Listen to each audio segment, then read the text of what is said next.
Céad míle fáilte there, Clive. An bhfuil cead agam dul go dtí an leithreas má sé de thola. Chuaigh mé go dtí an siopa agus ceannig mé míl seán. Da iawn. Um, I have a few more phrases in my repertoire, but that's about all the Irish I actually have. Um, Right. Sad to say. Is that how can I say it? Does that come easily, or did you have to kind of look it up? No, I did have to kind of think about it a little bit, but they are all stock phrases I learned as a child. The one that's the easiest to remember for me is please may I use the toilet? And Because how'd that go? that's an bhfuil cead agam dul go dtí an leithreas má sé de thola. Which you're forced to say in Irish school when you're a little kid. You're forced to say that in that full sentence in order to be allowed to go to I the see. toilet. Otherwise, you just crap yourself. Well, yeah. So the slower kids, there would be a lot of accidents. It was Oh, terrible. oh, oh. And would No, they be, oh, look at so the little English boy, he's shot himself. no. But they did. They certainly encouraged us to ask that Where's question. your Probably Oliver that. Cromwell now, eh? But anyway, what that was all in aid of, Clive, was Hmm. I made a commitment at the beginning of this run of the show that I wasn't going to reread anything because at the beginning when we first started Literary Effect, I was going back to favorites, right? Things I wanted to talk about, but then we reached a Yeah, point, or I reached a point where I decided to try to not do that for at least a year. yeah. Uh, I mean, the number of times we read The Little Plum Annual 1983, it was just getting it was, ridiculous. yes, yeah, you can only talk about. Keep big fed up of that. Indeed. So yeah, but this is the first time I thought this is fair because I either tried to read this or I tried to read the follow-up book, uh, the policeman one, which is why the name is not coming to me right Third now. The policeman. third policeman, yes. Um, when I was maybe 19 or 20, when I was a university student, and I was at the time kind of interested in Irish. By which time you'd finally been allowed to go to the toilet because you'd Well, memorized yes, yes, it was, like yeah. piles of turds around you. Um, it was weird that they kept insisting on it after I moved to Canada, to be honest. I thought that was very strange. Come back, But you little bollocks. You haven't said it right. but but yeah, so I went to the university library. I took out one of the two, took it home, and promptly gave up. Like very quickly. I Mhm. think I might have read like 10 pages, 15 pages, and be like, no, this is not what I was expecting. It was not for me. And I think what I was expecting was this is around the time of like Roddy Doyle, right? Roddy Doyle, Ah, like the Van, the Snapper, the couple of the yeah, books that yeah. come out. Good stuff. Yeah, no, it is. It is. Particularly the van I like. Yes, yeah. I told you about the time that I made an ass of myself in front of him, or Yes, did but I? you might not have told the The viewership. world. Yes. Yes, yeah. Yeah, so he came to Victoria, British Columbia on a book tour for a book that I think has Henry in the title. I don't remember the rest. Anyway, Henry's and cat. yeah, that might have been it. Yes. Right. And so I went Yeah, it's a one of the star. rare Roddy Doyle. It's the novelization of the Henry's Cat TV series. Yes, yeah. Yeah. Um, God, I want to read that now. That sounds awesome. it's surprisingly sweary. Yeah, there's a lot of foul language in it. Right. Um, Uh, But no, no, a star called Henry, I think it is. Anyway, so I went to see him, and he read from the book, and then everyone lined up to get their paperbacks signed and all of that, and I was right behind my wife, who I think was actually then I think we weren't married. I think we were, yeah, uh, dating. Anyway, so she got up and she said, I don't. I mean, thinking back, like what a fucking stupid thing to have said, actually. But anyway, so she said, yeah, it's Jennifer. That's Jenifer, right? Because Jen spells it with one N. And then I said, yeah, because that's really important, as though like it wasn't, right. like Yeah, like yeah, pretty much a dick move. yeah, yeah, yeah. Yeah. And he turned around to me and he just fucking like laser focused, and he was like, yeah, I think it is. And I Right. was just completely deflated, like, oh, Right. I realized what a stupid thing that was to have said, and then just kind of handed over my book Yeah. and tried. It's one of those moments of like Tourette's we get every now and again. Everyone gets it, even people who don't have to. Like you just like, what the fuck? Like for something to say Yes, than anything yeah, else. Like maybe you yeah, were, I don't know, maybe you were still in that phase when you were trying to like impress her or something like that, or I don't know, like right. you were being a smart ass kind of thing, or It reminded me. There's a bit in one of John Fante's books where he approaches somebody else, another a properly famous American writer who I don't remember who it was now, but anyway, in a restaurant, hmm, and the same thing happens. It completely flops, whatever overture he's trying to make, and he just walks out completely humiliated. right. And that's my moment. But anyway, so I think I was looking for something that was in that like Dublin vernacular, in that kind of like like what like the humor of it, the humor of Roddy Doyle is to me much more apparent, right? To me, at this point, at least at the age of 19 or 20, the humor of Flann O'Brien, I didn't see. I just I wasn't, see. I don't know why if you it's consider it funny. I don't know if it's a difference in the humor so much as just I mean they just read very differently. They write different kinds of books, right? Judging by and again I've only read a handful of Roy Doyle's books, but I don't know if he's ever gone this experimental No, or I don't think so either. No, abstract, right? Yeah. no. But what's funny is, so on revisiting the book, the thing that struck me is actually when I started to really read it, and if I read it out loud, I saw how much the sentence structure actually is very Mm. Irish, like very and I thought, like, why didn't I see this the first time? I But mean, anyway, yeah, when it's funny, it's really funny as well. Like yes. one of my, and it's that kind of funny as well, which is it's it's it's it's very well observed, right? I Well, think this is one of interesting my because I favorite. thought you might hate this. I Well, no, wasn't no, sure no. I how mean, you this were, I wasn't sure how you were going to take to this book at my all. one thing I took as for some reason something that keeps going round in my brain and it makes me laugh every time I think of it is, and I'm paraphrasing, but something along the lines of, uh, they say having no knee is better than having a bad knee. Yes, That's yes. brilliant. And I can just imagine one of my relatives saying something along those lines. Hmm.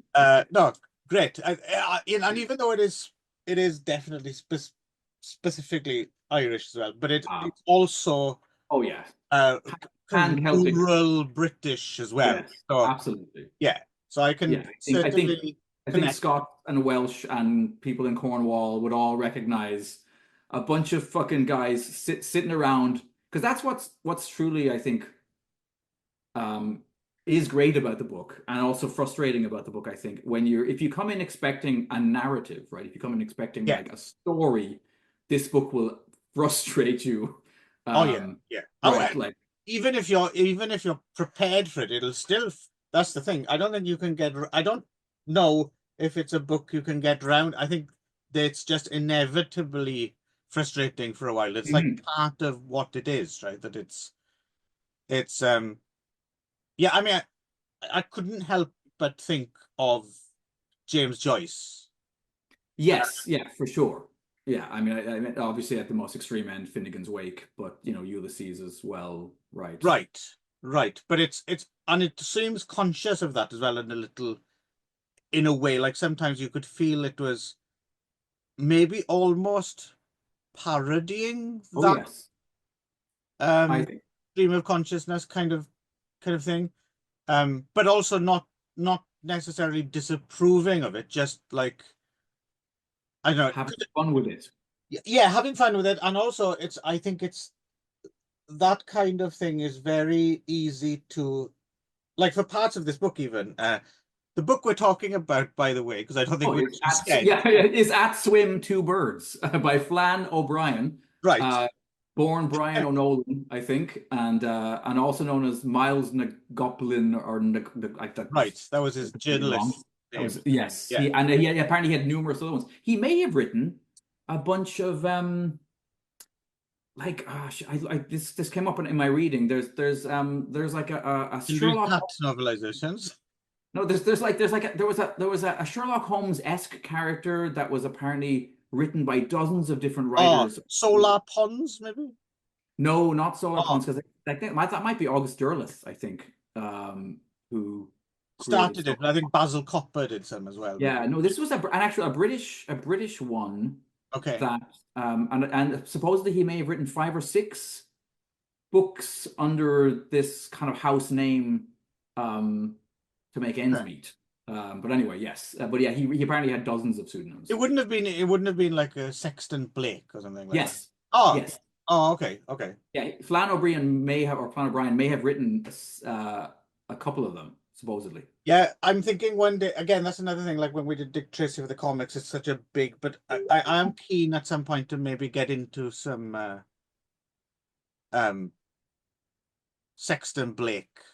Yeah, yeah. Well, when this came up, it definitely I was like, why? I didn't even know about this, and it apparently there's like billions of these books Yes, and yes, films and all kinds of stuff. Like, yes, yes. anyway, so Yeah, we'll get yes, to that, I think. so Flann, yes, so this is Flann's, I think, first novel, and Right. maybe one of the few, or I don't know. He wrote a book. He wrote a first English language novel anyway. He wrote a full, which I'm quite interested to read actually, although I don't have the Irish to do it. So, but he wrote a book basically mocking poverty porn, Mm. all about this kind of like incredibly impoverished part of Ireland where yeah. Anyway, that sounds quite interesting too. Yeah. What was I in the middle of saying? Something about yeah, yeah. So I think that Joycean kind of stream of consciousness thing, and you'll get in this book, parts of this book, you like it seems at certain point, like when you've been reading pages and pages and pages of it, Hmm. you're like, for fuck's sake, this is just words, right? Yes. But then when it Hmm. kind of syncs up, it does have a kind of cumulative effect, and then you realize, oh, this person does know what they're doing, Hmm. or at least they've taken their hands off the wheel or something, and they're just seeing where the Yes. car goes. But Yes. it's not just a con job. It's not just well, No. I've got one good idea now. I'll write 10 pages of crap, and then I've Yes. got a book. Um. So that's Yeah. interesting. And It's it does there's defy. So I something mean, going on there. But yeah, and I think as you know, so we both listened to quite a good podcast about this, which is part of the 99 novels podcast, which is I think it's called 99% of Anthony Burgess books look like Bob Todd, I think it's that's called. what it is. Yes. Yes, yeah. And so yeah, there's two learned gentlemen, one of whom is I think the head of some sort of Flann O'Brien Society. literary Yes. society. Yeah. Which is a Uh, brilliant excuse to spend time down the pub. I would think so. Yes. And Oh yeah. no, we're talking about literature. I Although I have will say another one. they steer well clear of Flann's notorious drinking. Actually, it's funny in that interview Yeah, well, there's I no think stories about his yeah, yeah. I think in general it's a bit of a problem with discussing a lot of um Irish culture and literature. It's the big pint of Guinness in the room, isn't it? Right. Yes. Yeah. But it is worth addressing because it is. I mean, it is a. I mean, clearly it's a thing, right? Yes. The Yes. Irish Yes. disease or whatever the fuck Oh yes. people call it. Yeah. Which I don't think is anything necessarily to be ashamed of, but it's yeah, it's an odd. It's a yeah, I don't know. It's such a big No, I understand. I thing. mean, people obviously are discomforted by stereotypes, right? And Yes. but there's um, yeah. I mean, historically speaking, there's no avoiding the fact that yeah, Yeah. there's a And plus as drinking well, problem in Ireland. distance gives you. I mean, like because you haven't lived in Ireland for a long time, and Yes, the further away you've got a bit of more of a soft spot. Whereas I'm sure when you were, you know, there, you yes, were slightly less charmed by your surroundings, right? Was it? Yes, yeah. Although one of the things that this book brought back to me really strongly is that uh that kind of pub culture and a bunch of old men just talking bollocks. Oh Uh, yeah, oh yeah. and that was something that like is very comforting actually. It really put me It's, back in like the Periwinkle, which is the pub in Wicklow that my granddad used to take me to as a kid, and I would sit there and drink Fanta Orange, while he would just down pint after pint of Guinness, and all the old men would just yeah, talk box, and I would just yeah, sit there and bask in, and the place would be fucking blue with cigarette yeah, smoke. yeah, yeah. And like lie on the floor not to get black lung. And the same bollocks as well. That's the thing. Like Oh, coming back yes. to the same bollocks again. And I mean, you ran away, so unfortunately, we won't be doing this when we get old together. Mhm. But I've still got a few mates who I hang and I drink, and yeah, there's something we do tend to like go back to the same topics again and Yes. again, and there's Yes. nothing wrong with that. There's something quite I mean, I don't know if I could do it like some people are hard, like some of those people you're talking about, the hardcore is like a daily, right? I don't know Yes. if that would suit my needs, but like once a month or something, have a few in Oh, Ueno yeah. Park and just basically go over similar ground is, Shoot the breeze. yeah, Yeah. that's fine. Yeah. But one of the things, so in this discussion of the book, they talk about how difficult it is to summarize. Like this is a book that really defies Yeah. summary, right? I mean, it begins, I mean, effectively, right? It's sort of our narrator, our main character is sort of this like university student, right, in Dublin who spends most of his time in bed when he's not drinking himself sick. He's got an He's uncle he's who, he's a very James Joyce character, right? oh yeah, he's very much a yes Yeah. portrait of the artist as a young man. Yeah. There's a whole very gross bit where he throws up all over himself and then he puts the suit or whatever it's called underneath his mattress or something, and just like the bedroom just becomes this like miasma of like puke stink and yeah. And But he does open his book several times a day. yes, yes, and his he lives with his uncle who's a kind of who works for Guinness, who's like a clerk and is very like a straight and narrow kind of a guy, and he's like is always at this like do you ever open those books? Yeah. Um, Yeah. I know what you're up to up there. oh yeah, yeah, yeah, which is a nice little wanking. It's always I would have missed that probably when I was a kid if I, but yes, and so he's Or right. or suddenly got fuck. They know what I'm doing up there. No shit, exactly. And so he's writing a book basically about people writing a book about people writing a book. It becomes this recursive thing where it just gets, Yeah, but not in a wanky way. no. No, no, But it's it just is hard to keep genuinely. track of at times, though. At times you're like, wait, which level of this fucking inception am I Yeah. in right Well, now? I think another trick to, well, for me anyway, for reading the book. Yes, is to not Stop. care. Yeah, yeah, just go Yes. with it. I Yes. mean, there were whole part. The interesting thing, actually, there was sometimes when a book is this kind of, because parts are Typical? quite dense, right? Yes. And it can get quite infuriating and boring and like a struggle to read. This was never a struggle to read, but I have to admit, parts just flew past my eye, Yes. Kind of and glazed. then something made me sit up again. And Mhm. I think that's okay. I think that's part of the reading experience. I don't necessarily. I mean, if I had all the time in the world, I would be an interesting book to go back. Like I can see why Yeah. people take it apart and study it and stuff, because I'm sure there are lots of things in there that I'm sure I missed a whole lot. But I think too, for me, that was the other thing. Coming back to this book at, pushing 50, with a lot more Irish mythology under my belt, a lot more Right. Irish history under my belt than I had back then. I completely understood and got like there's the sections from that are purportedly from like the Finn McCool Hmm. myth cycle, right? And they are hilariously perfectly written in terms of a parody of that Right. overblown, you know, Yes. there's a part where they talk about like, in order to join Finn McCool's men, you have to do these like a series of like incredibly impossible tasks.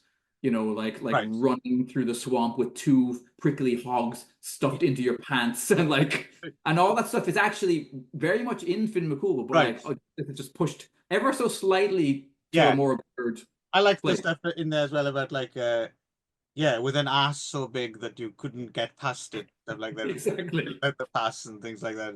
Yeah. Yeah.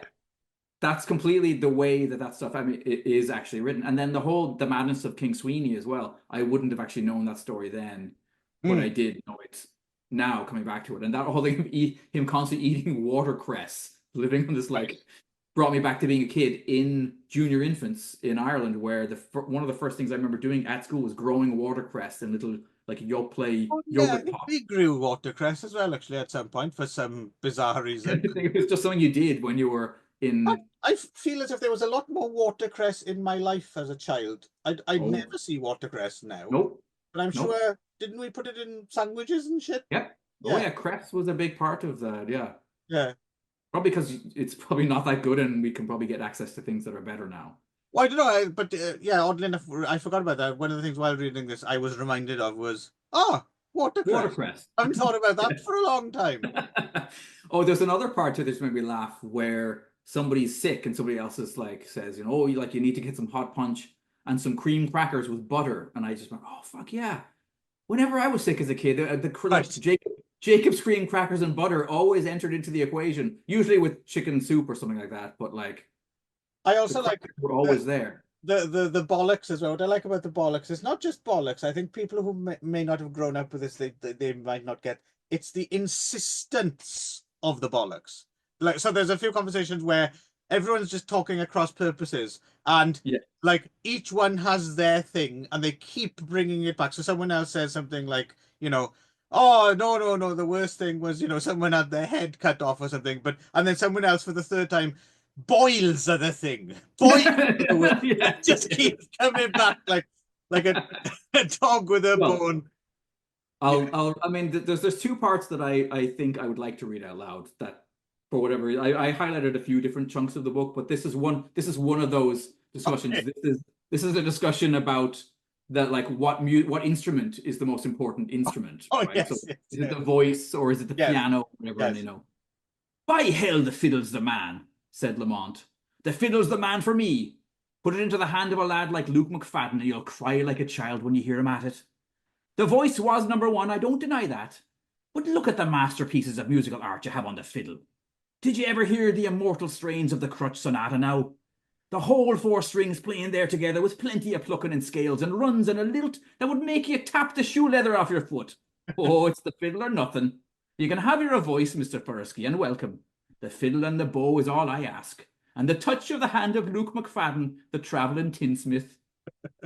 Like, and Yeah. yeah, No, there's whole sections of that but that the are one just that a joy to read, right? the Because you one can that killed hear it, me, right, and the rhythm and everything. It's just yes, brilliant. Yeah. the one that fucking killed me because I didn't know this. Maybe you already knew this, Clive. Being a man of the world, I did not know this. Um, that was always one thing, said Shanahan wisely, that the Irish race was always noted for. One place where the world had to give us best. With all his faults, and by God he has plenty. The Irishman can jump. Yes. By God he can jump. That's one thing the Irish race is honoured for, no matter where it goes or where you find it. Jumping. The world looks up to us there. Oh, we were good jumpers from the start, said Fursky. Go where you like in the whole wide world. You'll always find that the Irishman is looked up to for his jumping. Right enough, said Fursky. The name of Ireland is honoured for that. Go to Russia, said Shanahan. Go to China, go to France. Everywhere and all the time it's hats off and Grand Macree to the jumping Irishman.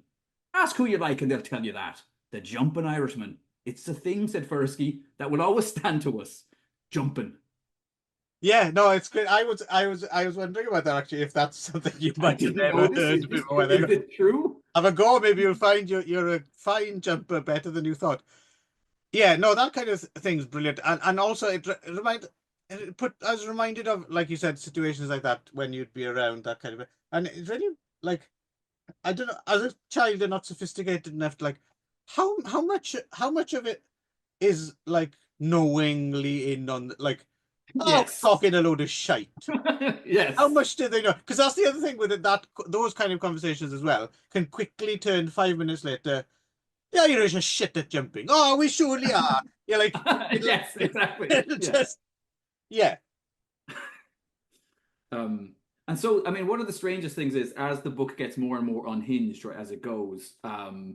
So it turns out that basically within the book that our narrator is writing, there is this writer whose characters start to kind of revolt against him, right? Because it turns out that like basically he has this concept that you shouldn't actually create any new characters. You should just simply employ Right. characters from other people's stories and then put them to work in yours. Can't remember what I was in the middle of saying, so it can't have Taking been. characters from. Oh yes, yeah. So pulling these characters and so there's certain things that are obviously it's extremely like meta for a book written Right. like But again, not in a wonky way. That's, oh yeah. but so early to be this. In fact, I When was think a it lot of written? When was it written? well the 40s, right? I mean, because it 40s, was right. yeah, it was apparently it was published and then it sold incredibly poorly. And then despite having a bunch of like Borgeses and various other people around the world, there's like several well, Joyce himself was a big fan of the book. And yeah, there's quite a it was quite a cause celeb in the literary, but the average punter down at the pub was yeah not interested at all. So I guess all the remaindered copies got burned up when the Nazis bombed London because they were all in like a warehouse in for whatever the publishing company. So um, Flann O'Brien basically said that like that was just proof of how great the book was that the Nazis they invaded Britain in order to destroy it. Um, Right. oh, No, but I mean, it's an interesting thing to consider as well. I mean, when and you see him like the real him, like yes. Three Sheets to the Wind, that he actually managed to sit down and write a fucking book at all is Several of them. Yeah, yes, yeah. yeah. And well, no, yeah.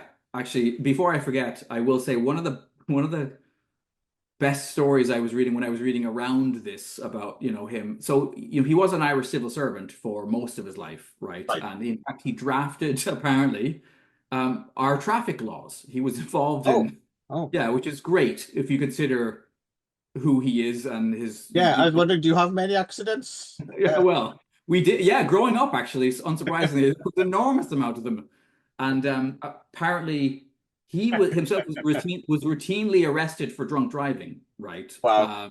I can just And imagine his laws. We drive on the left side, except when we don't.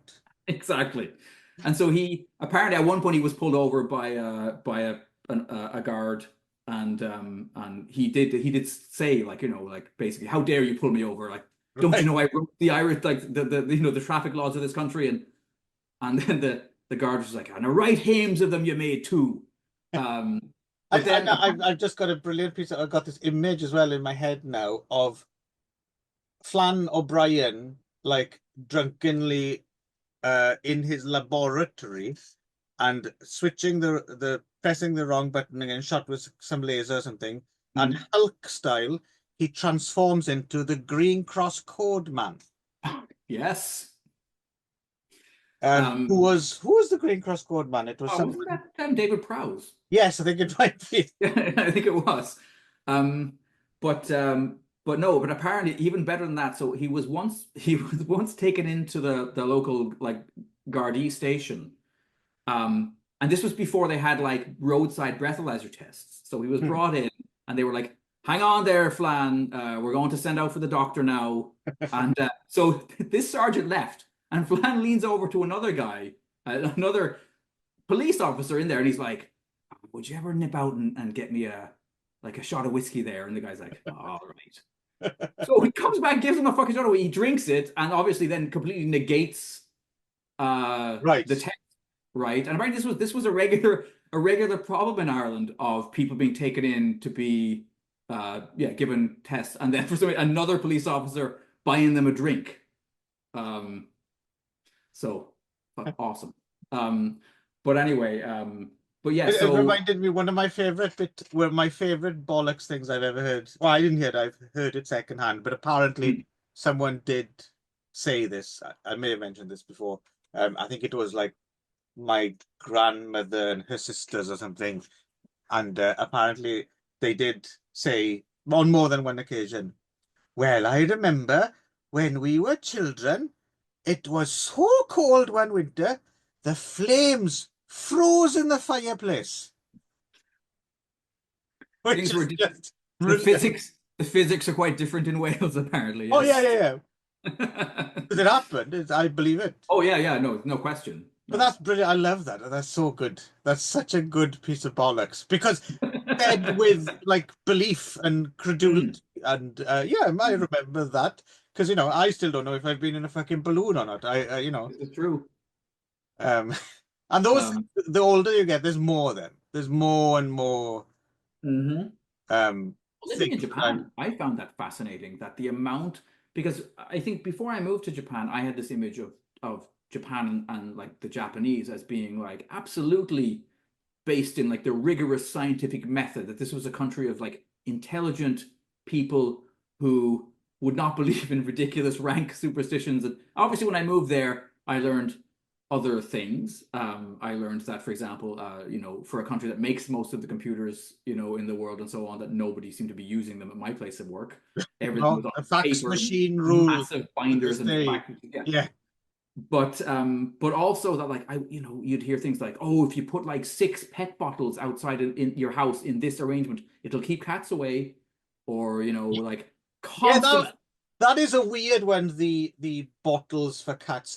Are they supposed to like see their reflection and think it's another cat or something? Because it's true. You walk around in the city and you do see pet bottles full of water everywhere, and you do Mhm. wonder what all that's about. And then yeah, apparently it's to Ward off cats. yeah. Yeah, I mean, and like just constant fad diets. I remember like every week it was like there was TV. It was another like it's the all banana diet this week, and then you'd go to fucking buy some bananas at Ito Yokodo or whatever, and like nope, all the bananas are gone because everyone's on the fad banana diet, and Right. 2 weeks from now it'll be the cabbage Right. diet, and it'll be That all. new ramen shop was on telly last week, so now you have to queue 6 hours to get in, even though there's a perfectly good other ramen shop Mhm. right next door that no one goes to because it wasn't on telly. Yeah, Yeah. that kind of thing. Yeah, it's So the maddening thing that annoys me most about food here is the fact that there's such they love their food and their food shows and they eat and love and talk about food and there's just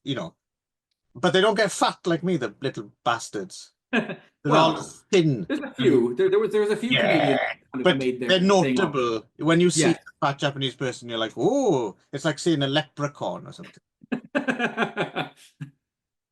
Yes. Yes, indeed. So yeah, anyway, I guess I'm gonna say that for me, coming back to this after all of these years, if indeed this is even the right book, if it wasn't the third policeman I tried to read all those years ago. But Well, I'm I gonna spring something on you, Nick. okay. I'm actually very curious, and I think as our next, it might not be the next one to go up because we've got something Mhm. else recorded or whatever. But I reckon as a non-choice, an Mhm. organic thing, let's read The Third Policeman next. What do you think? Yeah, I'm down for Okay. that for sure. Right. Okay. I'm Yeah. keen because that's oddly enough because you brought up At Swim Two Birds and I'd never heard of it, but I'd heard of FLANN because of that book. And Mm. for me, that's the one I've always heard about. That's the one I've heard. I've heard it explained as like one of the most hilarious books you'll ever read in your life, and so I'm plus as well. I might be wrong about this, but I Mhm. get the feeling that it maybe slightly closer to a standard narrative that like I get the feeling At Swim Two Birds of the two might be the more experimental one. Right. And as much as I enjoyed this or part of it, I'm wondering if Third Policeman might go down a little A little easier. easier to And we follow. might be Yeah. wrong. It might be I'm even not sure. It more. might be weirder Yeah, in yeah. yeah, I mean, he could like yeah he couldn't find a publisher for it. Like right. it was not Exactly. published in his lifetime. But But let's just discover together then if you're up I for would it. be Yeah. yeah definitely Okay, there we interested. go. That's what we're reading next then. Okay. Okay. done. But yeah, no, this was really a pleasant surprise for me. As I said, difficult as sections of the book were, and there was occasional glazing over, and then perhaps not a book to be read in your cups or in your edibles, because I found that the days when I read it stone cold sober were easier than the days when I had imbibed something that would make like where I would lose concentration more easily. I don't know. I don't know about that. I don't know. I would have to do a proper like test with Right, laboratory side by side readings. because I did drink through some of it and some of it I didn't. I read on the train while going from here to there Mhm. uh, and I don't yeah, I didn't have any stark like, oh, I enjoy this more when I'm sober or when I'm drunk. Okay, Just because it's such a up and down experience anyway. So right. yeah. So you might be on something, but I don't know. I'm not sure.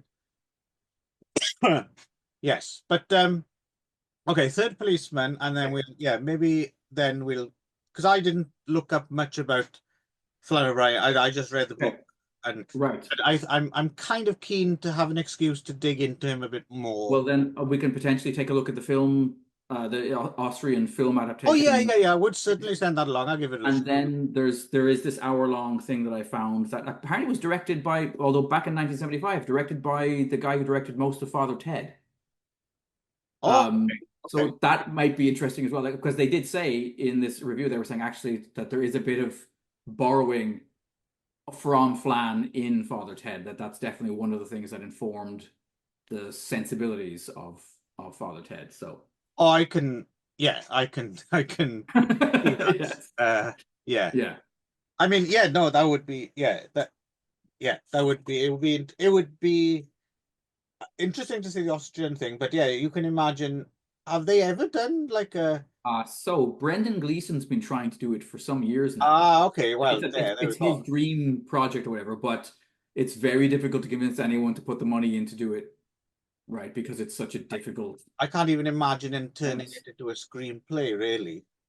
Because in some ways, it's postmodern before that's a thing, right? I mean, I Yeah. think like the meta-ness of it all, the play, like it really, yeah. I mean, we read Lanark a while ago, and you can definitely see the strong Hmm. influence there. But you know what I haven't read, which apparently is a big influence on it, is Tristram Shandy. Ah, yeah, yeah, yeah, yeah. That's definitely well a good gateway actually. If you're Tristram Shandy is fascinating, but it again can be kind of quite overwhelming. A really good gateway for it. I don't know if you've ever seen it. Me and Ron did it for Magic Morning Wood a while ago. Is the film A Cock and Bull Story Okay, with I haven't seen it. with your man Alan Partridge, what's his name? Steve Coogan. Mm, And it's okay, what's good about it's a film about trying to make a film of the Book of Tristram Shandy. okay, And it's very good actually, and it's very okay, funny, and I've seen it a okay. couple of times. But it captures what it is about because the thing with Tristram Shandy is yeah, a bit like this is it's almost like someone unable to contain and like the thing just whoa like and he's just Right. writing about everything that comes into his head kind of thing. Hmm. Yeah. Speaking of him, and maybe we'll finish with this. If you haven't, I'm sure I've recommended Moon Boy to you before, Yes, which yes. is, but there's one episode. If you only watched one episode, watch the one that has, what's his name again? Alan Partridge. What's his? Steve Coogan. Yeah, yeah. Watch the episode that he's in because he is incredible in it, and his Irish accent is fucking flawless. I wouldn't. I mean, if I didn't already know that he wasn't Irish, I would never have He does guessed. do accents well. He's brilliant, and he plays such a wonderfully skeevy, like small town Irish. Just yeah, he's amazing. So Okay, okay. yeah, I'm watch. a big fan of Steve Coogan. We've talked. I've oddly enough, me and Rod have talked about Steve Coogan a lot because we've ended up talking about quite a few things. He's one of those people like because he was so big straight out the gate in the Mhm. early to mid 90s, and I liked him then as well. But what we talked about this before. Sometimes when something's so big when you're younger, Right. you kind of take it for granted. Yes. And then Yeah. I kind of forgot about, and then I've been going, and no, no, he's a really fascinating bloke with lots of really interesting projects, Mhm. um, and in a way, you get the feeling that he would anything you can think to say about him, he's probably thought of it first. Right. Like, yeah. Like yeah. So anyway, Okay. at swing, Right. With that, 2/3, and at going, 2 twats. yeah. Bye. Don't forget, the Irishman is known around the world Yes, as a yes, jumper. that's right. Why don't you leap now? I'll do one of those He-Man freeze frames. Perfect.